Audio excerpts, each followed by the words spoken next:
बिस्मिल्लाहिर्रहमानिर्रहीम। First year mathematics से हमारा चैप्टर नंबर 5 है। अब तक हम इसके 4 चैप्टर जो अलजबरा टॉपिक है हमारा, अलजबरा का सीक्वेंस जो हमारा आ रहा है उसको हम उसके 4 चैप्टर्स कंप्लीट कर चुके हैं। अब ये हमारा 5th चैप्टर है, ठीक है, जो कि पार्शियल फ्रैक्शंस का मुश्किल है।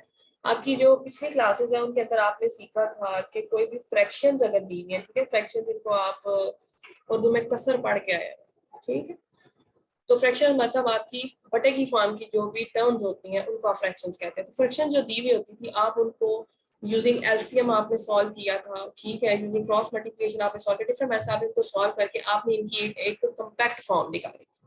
अब आपने क्या करना है, आपने कॉम्पैक्ट फॉर्म दी हुई हो, देन आपने उसको पार्शियल फ्रैक्शन यानी छोटे छोटे पार्ट्स में कैसे डिवाइड करना है उसकी स्टडी आप चैप्टर नंबर 5 के अंदर आते हैं, जो पार्शियल फ्रैक्शन है। और ये आपका एक वाइड लेवल है। इसके पीछे मोटिवेशन ये है कि आपको इसको यूज करना होगा।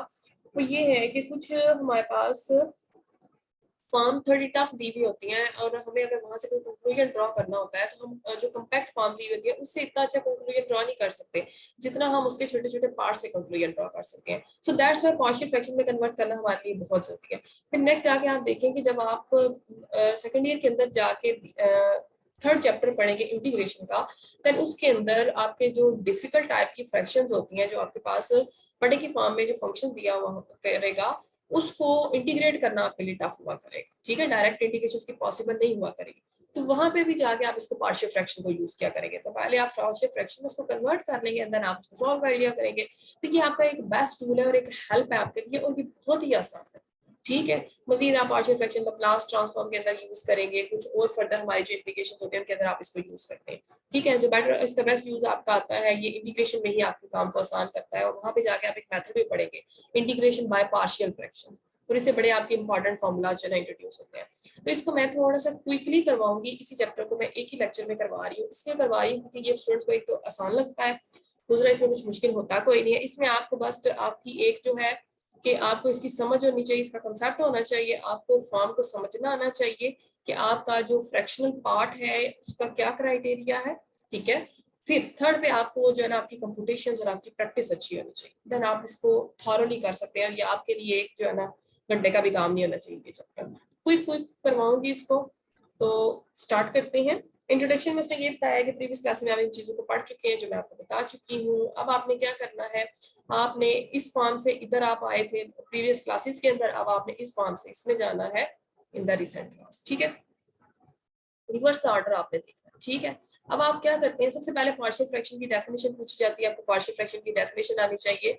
वो आपके पास क्या है कि एक सिंगल रैशनल फंक्शन जब दिया हुआ होता है, ठीक है, रैशनल फंक्शन एक ऐसा फंक्शन होता है जिसको f of x over g of x form में लिखा जा सके, ठीक है, जिसमें एफ और जी भी फंक्शन होते हैं। तो ये आपका किसको शो करता है, एक रैशनल फंक्शन को शो करता है, ठीक है। इसको रैशनल इसलिए कहा जाता है क्योंकि ये बेसिकली क्वेश्चन की फॉर्म में होता है, क्योंकि रैशनल आपको पता है क्वेश्चन फॉर्म चीजों को हम कहते हैं। फंक्शन इसलिए कहते हैं क्योंकि ये दो फंक्शंस का क्वेश्चन होता है। सो दो फंक्शंस का क्वेश्चन मिलकर क्या बनाता है, एक रैशनल फंक्शन बनाता है। तो जब एक रैशनल फंक्शन को हम सम ऑफ टू और मोर सिंगल रैशनल फंक्शन देख सकते हैं, देन सच अ प्रोसीजर हमारे पास क्या होता है, पार्शियल फ्रैक्शन हम देखेंगे, ठीक है। पार्शियल मतलब पार्ट्स का।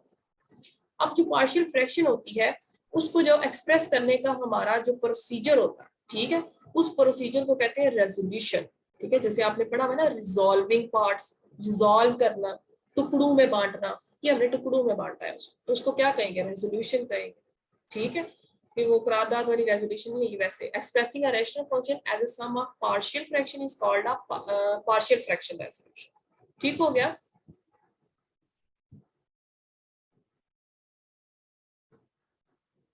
जी, तो एक रैशनल फंक्शन जो होगा, जो आप उसको सम ऑफ पार्शियल फ्रैक्शन में एक्सप्रेस करेंगे, तो इस प्रोसेस को हम क्या कहते हैं, पार्शियल फ्रैक्शन रेजोल्यूशन कहते हैं, ठीक है। तो ऐसी बातें जो है ना इंटरव्यू के लिए आपको याद रखनी है, ठीक है। ऐसी बातें विषय डेफिनेशन आपकी रिटर्न में तो बहुत कम पूछता है, ठीक है।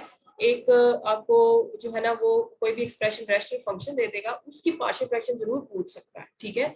ये एमफिल के जो रिटर्न आपके जो है ना, सबसे पहला जो आपका एंट्री टेस्ट वगैरह होते हैं उसमें इस तरह की बातें पूछी होती हैं अक्सर, ठीक है। इस तरह की बातें पूछी जा सकती हैं। कोई कुछ हर जो यूनिवर्सिटी है उसका अपना क्राइटेरिया था, लेकिन मैंने कुछ पेपर जो देखे थे रिटर्न जो उनके एंट्री के लिए हुए थे उसमें इस तरह के क्वेश्चन आए हुए, तो मैं वही आपको बता रही हूँ जो मैंने देखे हुए। ठीक है। बाकी कोई किसी यूनिवर्सिटी ने यूनिवर्सिटी को देखेंगे तो नहीं होगा, किसी में होगा, तो वो डिपेंड करता है आपका।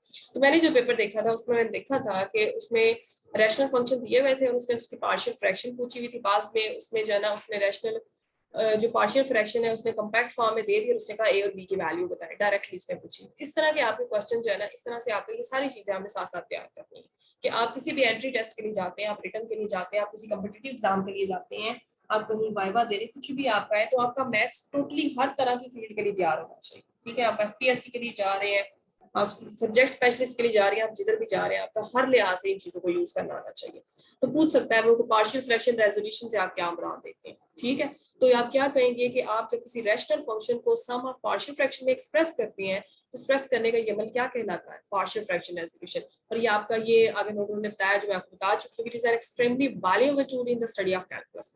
कैलकुलस के अंदर ये आपका बड़ा अहम किरदार अदा करेगा, रेजोल्यूशन में आपको कन्वर्ट करना। ठीक, an open sentence formed by using the sign of equality is called an equation। ठीक है, ये उसने इक्वेशन का बताया है कि एक इक्वेशन आपके पास क्या होती है।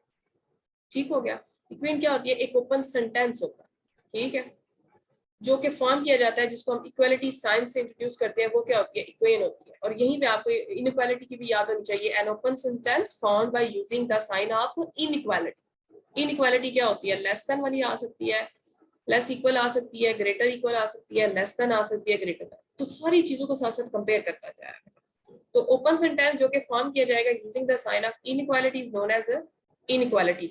ठीक है, और ऐसा जिसमें इक्वालिटी का साइन आएगा वो इक्वेशन को रिप्रेजेंट करेगा। अब यही क्वेश्चन जब स्टूडेंट से किया जाता है, वाइवा में कोई क्वेश्चन करता है इंटरव्यू में कि इक्वेशन क्या होती है, स्टूडेंट्स उधर सोचने बैठ जाते हैं, उधर कहते हैं 2x + 3 = 0 होता है, एग्जांपल्स नहीं दी जाती। ठीक है, एग्जांपल आप उसको डिफाइन करने के बाद देती है। मैं ये बात आपको शुरू से समझाती आ रही हूँ कि हमेशा पहले चीज को डिफाइन करें फिर एग्जांपल, पहली ही बात में एग्जांपल नहीं दी जाती। ठीक है, लेकिन अगर आपसे कोई पूछता है ना आप इससे मुराद क्या लेते हैं या आप उसको कैसे बताएंगे, इक्वेशन जो है ना कोई एग्जांपल बताएं, फिर एग्जांपल देनी है। लेकिन आपसे पूछ रहा है वो होता क्या है, देन आपने उसको एक एक्यूरेट फॉर्म में बताना है। एक ऐसा ओपन सेंटेंस जिसको हम इक्वालिटी साइन को यूज करते हुए बनाते हैं उसको हम इक्वेशन कहते हैं, जिसको हम इनइक्वालिटी साइन को यूज करते बनाएंगे वो इनइक्वालिटी होगी। The equations can be divided into the following two parts. अब इसकी दो इक्वेशंस होती हैं, ये बहुत वाइडली पूछी जाती है, फर्स्ट ईयर स्टूडेंट के लिए इंपॉर्टेंट क्वेश्चन है कि कंडीशनल इक्वेशन आपके पास क्या होती है, और नेक्स्ट आपके पास आ जाती है आइडेंटिटी। ठीक है, आइडेंटिटी क्या होती है, दो आपके पास है, कंडीशनल इक्वेशन भी अपने नाम से जाहिर है, आइडेंटिटी भी अपने नाम से जाहिर है। एक ऐसी इक्वेशन जो सिर्फ पर्टिकुलर वैल्यूज, ठीक है, चंद कंडीशनड है, कुछ particular values of the variable के लिए सेटिस्फाई करती है, ठीक है, वो कंडीशनल इक्वेशन होती है। फॉर एग्जांपल ये आपके पास इक्वेशन कंडीशनल है क्योंकि ये x = 3/2 को सेटिस्फाई करती है। अगर आप इसको देखें x² + x - 6 = 0, ये भी एक कंडीशनल इक्वेशन है क्योंकि ये सिर्फ और सिर्फ 2 और 3 के लिए सेटिस्फाई करती है। आप इसमें 4 पुट करें, 4 क्या आएगा, 16 + 4 - 6 that is equals to 10 + 4 14। 14 is not equal to 0, 4 इसको सेटिस्फाई नहीं किया तो मुझे एक कंट्राडिक्शन मिल गई। तो आपको क्या मिलेगा यहाँ से कि कोई भी ऐसी इक्वेशन जो सिर्फ particular values of the variable को सेटिस्फाई करती है वो आपकी कंडीशनल इक्वेशन होती है। ठीक है, तो कंडीशनल इक्वेशन को सिंपलिसिटी के लिए इक्वेशन ही कहते हैं। ठीक है, और डिफरेंस में क्या आएगा, दूसरी को आइडेंटिटी कहते हैं। एक ऐसी इक्वेशन जो हर तरह की वैल्यू के लिए which holds good for all values of the variable की आप जो मर्जी वैल्यू पुट करें उसके सेटिस्फाई करें, उसको आप क्या कहते हैं, आइडेंटिटी। आइडेंटिटी मतलब क्या हुआ, a + b जो आपके लॉज होते हैं ना वो आपकी सारी आइडेंटिटी इक्वेशंस होती हैं। लॉज का मतलब क्या है, आप स्क्वायर खोलते हैं वो एक लॉ होता है, a + b का स्क्वायर भी वही बात है, a² + 2ab + b स्क्वायर, दोनों साइड्स वही है। अब जो मर्जी वैल्यू पुट करें ये सेटिस्फाई करेगी। फिर आप और कोई भी इक्वेशन ले सकते हैं, किसी भी इक्वेशन को उसके फैक्टर्स में लिखना एक आइडेंटिटी इक्वेशन होती है, किसी भी इक्वेशन को फैक्टराइज कर देना एक आइडेंटिटी इक्वेशन होती है, किसी भी इक्वेशन के अंदर कोई कॉमन ले लेना एक आइडेंटिटी इक्वेशन होती है। तो इस तरह के जो आप यहाँ आप उसको स्प्लिट करके कोई फॉर्म लिखते हैं वो आपकी कौन सी इक्वेशन होती है, आइडेंटिटी इक्वेशन होती है। अब इनको हम यहाँ पे क्यों पढ़ रहे हैं, इसलिए पढ़ रहे हैं क्योंकि जब हम पार्शियल फ्रैक्शन करेंगे तो रैशनल फंक्शन को हम बाज़ औक़ात पहले आइडेंटिटी इक्वेशन में भी कन्वर्ट किया करेंगे, फिर हम उसकी कुछ कंडीशनल इक्वेशंस के रिस्पेक्ट से तो वो डिपेंड किया करेगा। तो आपको पता होना चाहिए कि दोनों इक्वेशंस किस टाइप की होती है। आइडेंटिटी इक्वेशन एक ऐसी इक्वेशन होती है जो हर वैल्यू के लिए सेटिस्फाई करती है, which holds good for all values of the variable। ठीक है, तो सिर्फ चंद एक पर्टिकुलर वैल्यूज के लिए करती है वो आपकी क्या कहलाती है, कंडीशनल इक्वेशन कहलाती है। जी नेक्स्ट देखिए, नेक्स्ट हमारे पास क्या है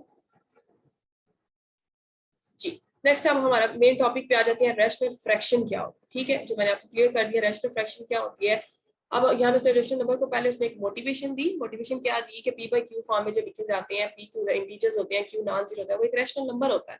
जब जब आपके पास दो पॉलिनोमियल्स का क्वेश्चन आ जाएगा और जिसमें Q of x non zero होना चाहिए, नो कॉमन फैक्टर्स भी होने चाहिए, वो आपका किसको रिप्रेजेंट करता है? एक रैशनल फ्रैक्शन।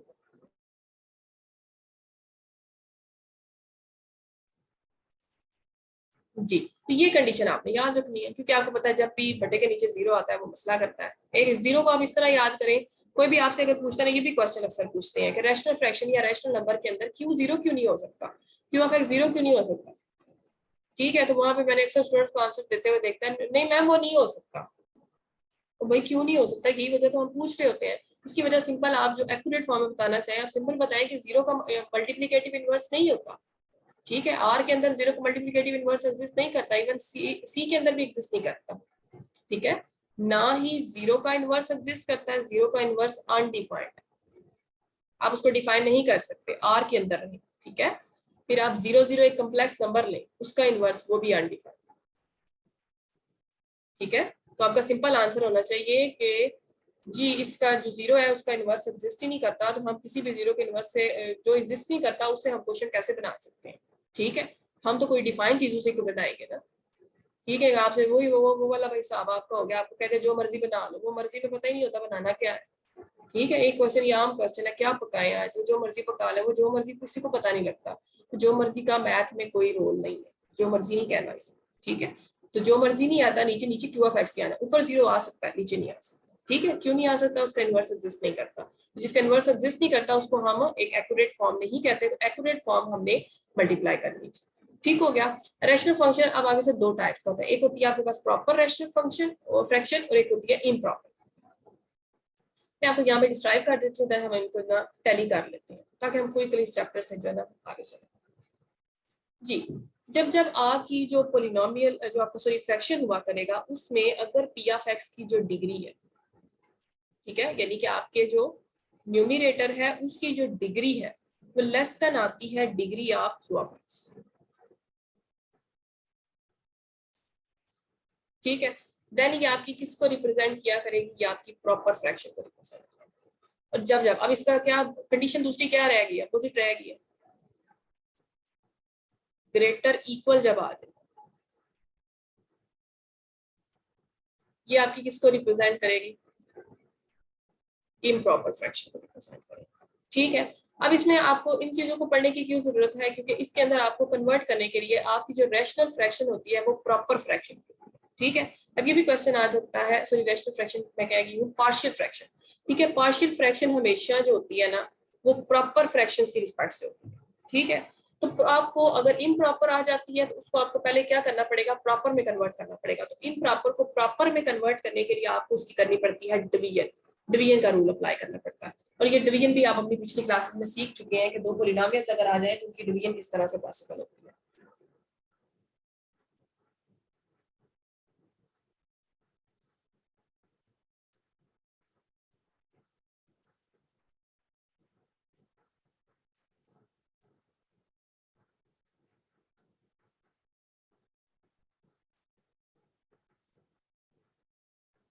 जी, क्वेश्चन यहाँ पे आया है, क्वेश्चन को यहाँ पे कवर अप कर लेते हैं। अगर P जीरो हो जाए तो Q की कंडीशन सिर्फ Q के लिए है और P Q इंटीजर्स होते हैं, रैशनल के लिए criteria.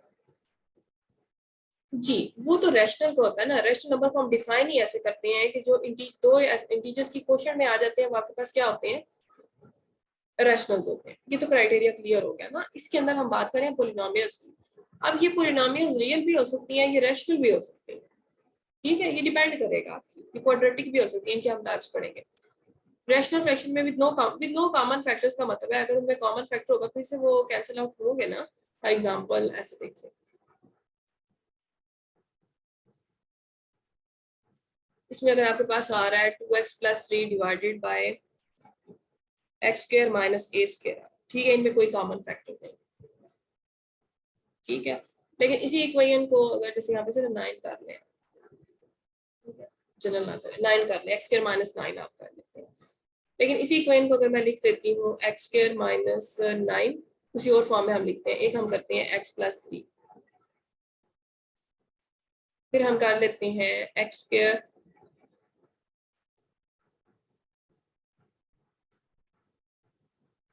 X cube minus 27 x square plus 81 x. अगर आप तो अब इनको अगर देखें तो इनमें कॉमन फैक्टर मैंने इन्वॉल्व कर दिया, यानी इसका मैंने जो है ना स्क्वायर की फॉर्म में कॉमन फैक्टर इन्वॉल्व कर दिया। तो वो कॉमन फैक्टर आपको पहले सॉल्व होना चाहिए, फिर आप उसको जो है ना रैशनल फंक्शन की फॉर्म में लिख सकते हैं। यानी कॉमन नहीं बात होनी चाहिए कुछ भी, जो कॉमन हो गया आप उसको पहले सॉल्व करके उसको एक रैशनल फ्रैक्शन में कन्वर्ट कर लेंगे। जैसे आपके पास ये टाइप होती थी ना, जो आपके रैशनल नंबर्स होते हैं, तो पहला काम हम करते ही ये। जैसे फॉर एग्जांपल अगर मेरे पास अगर रैशनल नंबर हमारे पास जो ही आता है ना 10/6 आता है, हम सबसे पहले इसको काम करते हैं 2 से डिवाइड करते हैं। ठीक है, देखिए जो प्रॉपर इसमें जो है ना इनमें कॉमन फैक्टर आ रहा था। कॉमन फैक्टर क्या था, ये 5 टू द 10 लिखा हुआ था, ये 3 टू द 6 लिखा हुआ था। मैंने सबसे पहले कॉमन फैक्टर को खत्म किया, वहां से उड़ाया। ठीक है, तो रैशनल फंक्शन जो होता है उसमें आपके पास जो है ना कॉमन फैक्टर्स नहीं होने चाहिए। ठीक है, with no common factors. Clear है? आप आगे चले। ठीक है, प्योर रैशनल फ्रैक्शन लिखनी है। ठीक है, गुड हो गया। चलो आगे चलते हैं। ये होगी आपके पास प्रॉपर इम्प्रॉपर। इम्प्रॉपर के लिए आप क्या क्या करेंगे, डिवीजन यूज क्या करेंगे, एंड डिवीजन के बाद आप कौन सा यूज करेंगे, डिवीजन एल्गोरिथम अप्लाई करेंगे। ठीक है, और उसका क्राइटेरिया ये आप इन चीजों को देख लीजिए। Can be used by division to a mixed form. अब उसको हम क्या कहते हैं, मिक्स्ड फॉर्म कहते हैं। ठीक है, प्रॉपर में कन्वर्ट करेंगे लेकिन उसकी क्या फॉर्म कहलाया करिए, मिक्स्ड फॉर्म आएगी। वो मिक्स्ड फॉर्म कंसिस्ट किया गया sum of a polynomial and proper rational fraction. और ये भी मैंने क्वेश्चन फर्स्ट ईयर के जो है ना एनुअल के जो एग्जाम्स हुए हैं लास्ट 10 ईयर्स के, मैंने एमसीक्यू जो है ना देखे हुए हैं, उनके अंदर उसने पूछा हुआ था कि जब आप इम्प्रॉपर रैशनल फ्रैक्शन को कन्वर्ट करते हैं, ठीक है, डिवीजन के रूल से गुजारते हैं, तो जो हमारे पास इनपुट सॉरी आउटपुट आती है वो क्या आती है। ठीक है, या वो किन दो फंक्शंस का सम आती है, क्या क्राइटेरिया आता है। तो उसको जो है ना वो डायरेक्टली प्रॉपर नहीं आती, फिर वो मिक्स फॉर्म आती है। वो मिक्स फॉर्म कंसिस्ट करती है सम ऑफ अ पॉलिनोमियल, ठीक है, वो जो क्वेश्चन आ गया था, और फिर एक प्रॉपर रैशनल फ्रैक्शन बन जाती है। तो ये क्राइटेरिया आपने सेम कर रखना।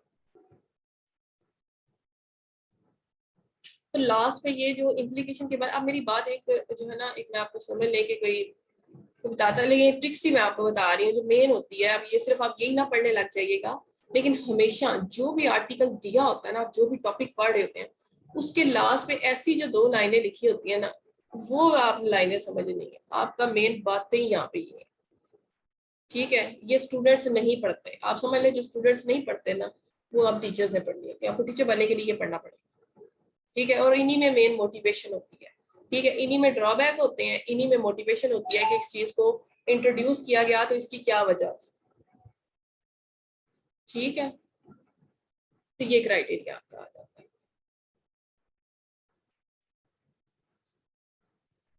जी, नेक्स्ट आपके पास आ गया ये। अब आप मेथड देख लीजिएगा। ये आपके पास डिवीजन हो गई, आप ऊपर देख सकते हैं एक पॉलिनोमियल आई, उसके बाद आप उसको सॉल्व करें।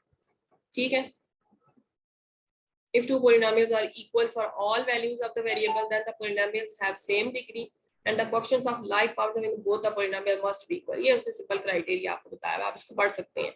अगर दो आपके पास पोलिनोमियल्स होती थी और वो इक्वल है ऑल वेरिएबल्स के लिहाज से, उनकी डिग्री भी सेम है, देन उनके जो कोएफिशिएंट्स होंगे लाइक पावर्स के वो इक्वल होते हैं, वो जो आप इक्वेट किया करते थे, ये वो क्राइटेरिया। अब रेजोल्यूशन है आपके पास सिंपल, आप लोगों को सबको पता है। सबसे पहले आपने देखना है प्रॉपर है या इम्प्रॉपर है। ठीक है, ये आप सारी चीजें पढ़ लीजिएगा। आपने सबसे पहला क्राइटेरिया क्या करना है, जब आपके पास क्यू ऑफ एक्स को आपने देखना है। क्यू ऑफ एक्स अगर आपके पास नॉन रिपीटेड है और लीनियर फैक्टर, दो बातें आपने सबसे पहले स्टेप के लिए देखनी है, लीनियर और नॉन रिपीटेड। अगर लीनियर है नॉन रिपीटेड है, हर कांस्टेंट के साथ एक लीनियर सेपरेट हो जाए। ठीक है, अब आप इसको देखें तो लिखा हुआ है इज एन आइडेंटिटी, वही इक्वेशन है ना जिसको मैंने छोटे छोटे पार्ट्स में डिवाइड किया। इक्वेशन तो वही थी ना, कोई डिफरेंट तो नहीं ना आया। ठीक है, तो ये एक आइडेंटिटी इक्वेशन होती है, दोनों का आंसर सेम होता है। देन फर्दर आपको पता है कि आपने इसको किस मेथड से सॉल्व करना है। आपने सिंपली जो आपके पास क्राइटेरिया होता है आप क्वेश्चन से मल्टीप्लाई करके इसको सॉल्व कर देते हैं। ठीक है, तो मेथड मैं यहाँ पे डिटेल फॉर्म में अभी नहीं बता रही, क्योंकि ये आपकी जो चैप्टर है ये आपका नेक्स्ट क्लास में भी आएगा। ठीक है, इसलिए इसको मैं इसको यहाँ पे ज्यादा डिटेल में नहीं बता रही कि आप लोग बोर ना हो जाए यहाँ से। नेक्स्ट आपके पास आ जाएगा अगर रिपीटेड आ जाता है, इसमें आपका एक लेक्चर जरूर मैं करूंगी कि इनको इन्हीं फॉर्म में क्यों कन्वर्ट किया जाता है। ये भी क्वेश्चन इंटरव्यूअर पूछते हैं कि पार्शियल फ्रैक्शन में ये जो a over b plus b कर रहा होता है वो क्यों करता है। बल्कि आप इसका आंसर ढूंढिएगा, फिर शायद मुझे ना करवाना पड़े। ठीक है, सेकंड केस हमारे पास क्या आ जाता है, रिपीटेड लीनियर फैक्टर्स आ जाते हैं। जब रिपीटेड लीनियर फैक्टर्स आ जाते हैं तो हम क्या करेंगे, फर्स्ट में एज इट इज लीनियर, दूसरे में उसकी पावर्स बढ़ाते शुरू हो जाएंगे अनटिल के वो रिपीटेड खत्म नहीं हो जाते। ठीक है, x माइनस ए की power n with n greater equal to 2, n is a positive integer, then may be written as this form. उनको हम इस फॉर्म में लिख सकते हैं, आप बस पावर्स बढ़ाते जाएंगे। और जब पावर्स बढ़ाते जाएंगे देन आपको पता है वो ऐसी इक्वेशंस को हम किस तरह सॉल्व करते हैं, यूजिंग दैट, वो जो हमने रूल पढ़ा है ना, कि जब दोनों साइड्स पे वेरिएबल्स की इक्वेशंस एक जैसी आ जाती हैं, वेरिएबल्स एक जैसे आ जाते हैं, देन हम उनके कोएफिशिएंट्स को कंपेयर करते हैं। तो वही क्राइटेरिया आपने यहाँ पे यूज करना है। ठीक है, कर लेंगे आप लोग, ये चीजें आपको बड़े अच्छे से आती हैं। थर्ड में आ जाता है अगर आपका नॉन रिपीटेड और इरिड्यूसिबल, अब लीनियर नहीं है, इरिड्यूसिबल। इरिड्यूसिबल कौन सा होता है, जिसको लीनियर फैक्टर्स में रिड्यूस नहीं किया जा सकता, लेकिन साथ में क्या है, नॉन रिपीटेड है। ठीक है, नॉन रिपीटेड अकेला खलोता है, रिपीट नहीं हो रहा। देन आप क्या करेंगे, इरिड्यूसिबल है ना, जब इरिड्यूसिबल आ जाता है फिर वो क्वाड्रेटिक फैक्टर में आएगा। जब वो क्वाड्रेटिक फैक्टर में आएगा तो उसको सिर्फ एक कांस्टेंट नहीं असाइन किया जा सकता। ठीक है, तो क्वाड्रेटिक से नीचे क्या होता है, लीनियर, लीनियर से नीचे क्या होता है, कांस्टेंट। तो इन बातों को याद रखें। इसलिए वो लीनियर जो फैक्टर आता था उसको एक कांस्टेंट साइन किया जाता था, जो क्वाड्रेटिक आता था फिर उसको क्या साइन करेंगे, एक लीनियर फैक्टर साइन करेंगे। ठीक हो गया, तो ये आपका क्राइटेरिया है, नॉन रिपीटेड है। ठीक है, एंड आपके पास क्या है, इरिड्यूसिबल है। दो बातें आ गई, देन ax प्लस बी आ जाएगा। और इसी के अंदर अगर आप देखें रिपीटेड और इरिड्यूसिबल आ जाए, क्राइटेरिया वही है, आप इसमें नेक्स्ट में जाके उसकी पावर कर देंगे और इनमें भी अगले में भी लीनियर फैक्टर ही ऐड करेंगे। ये आपकी नेक्स्ट एक्सरसाइज आ जाएगी। ठीक है, ये रहा case number 4, has repeated irreducible quadratic factors. तो आप उनकी पावर बढ़ा देंगे, ऊपर लीनियर बढ़ा देंगे। ये आपका क्राइटेरिया सारा। ठीक है जी, कर लेंगे इसको। ये 5.4 आपका चैप्टर नंबर 5 डन हो गया। इसमें अभी आपका कोई क्वेश्चन है तो कर ले, ये सारा आपका कंप्यूटेशंस है और ये आपको बहुत अच्छे से आता है, इसलिए मैंने थोड़ा सा इसको क्विकली करवाया है। और इसकी एक डिटेल्ड लेक्चर इस पे जो है ना आपका नेक्स्ट भी आएगा।